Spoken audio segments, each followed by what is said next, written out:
From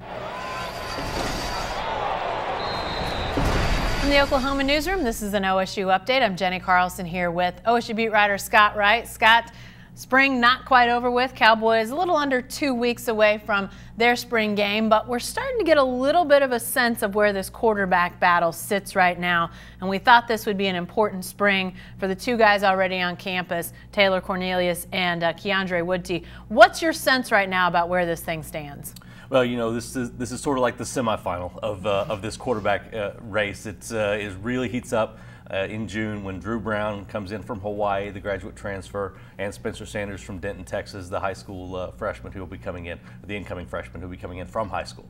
But right now, Taylor Cornelius seems to have really established himself and pulled away and taken the reins of this offense and that #1 job right now. He's running the #1 offense for the most part exclusively, and Keondre Wudtee is coming in when the second team guys come in. And you know, you don't want to completely count Wudtee out at this point, but it looks like Taylor Cornelius has been the guy that has really shown himself and taken that spot, so that he'll be on the top of the pile whenever the new guys come in and get their shot to knock him off. Well, let's talk about that, because I think the sense is that, yeah, this wasn't going to be final at the end of spring, but could Cornelius build enough of a cushion that those guys were going to have a hard time catching him? Do you get the sense like those guys have a chance? I mean, you're talking about a true freshman who's going to come in the summer, only have a limited time to learn the offense, as good as Spencer Sanders is, but Drew Brown, a guy that's run a passing offense, not this offense. But what are sort of the factors as it relates to that next go-around?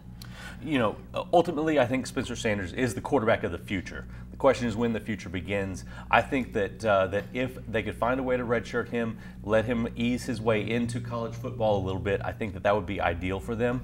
I think that they know the value of that extra season for a quarterback learning the offense. Even though what he ran at Denton Ryan was really similar to what Mike Yurcich runs, I think they know that it would really benefit him to have a year in the program.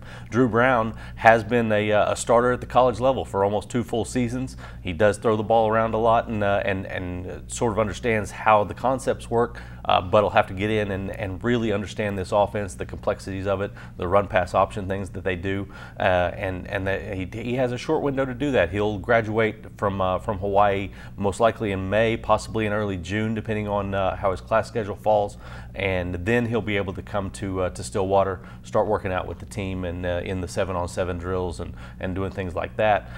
But it's going to really tighten the window for him to make a run at this job. Now, his experience really helps out. That's going to be a big thing going into the season, because he's not going to be afraid of situations or lack an understanding of how to react in situations. He's going to have seen a lot of college football by the time he gets here. That said, I think that Taylor Cornelius, when you look at four full years of being in this offense under Mike Yurcich, you know, watching Mason Rudolph run it for the last 3+, he really has a really deep knowledge base of how this offense works. Mike Gundy was talking about how it's a strange quarterback competition, because usually you're looking at young guys who are trying to learn the offense. Basically, with Taylor Cornelius, they can do just about anything that they wanted to do with Mason Rudolph, you know, minus a few different kinds of throws or some added run plays that they like with Taylor Cornelius, who is more elusive than he might look at 6'6" and 232 pounds. So he's got a really strong lead, I think, right now, and it's going to take a lot from one of those new guys coming in with a short window to try to knock him off. If he's the starter come September, what kind of quarterback? I mean, we've seen Mason Rudolph for a lot of years run this offense. How similar, how dissimilar to Mason Rudolph is Taylor Cornelius? He's got a lot of similarities. He can make a lot of similar throws. You know, not quite the big league arm that Mason Rudolph has. Not quite the accuracy that you saw with Mason Rudolph over 3.5 years.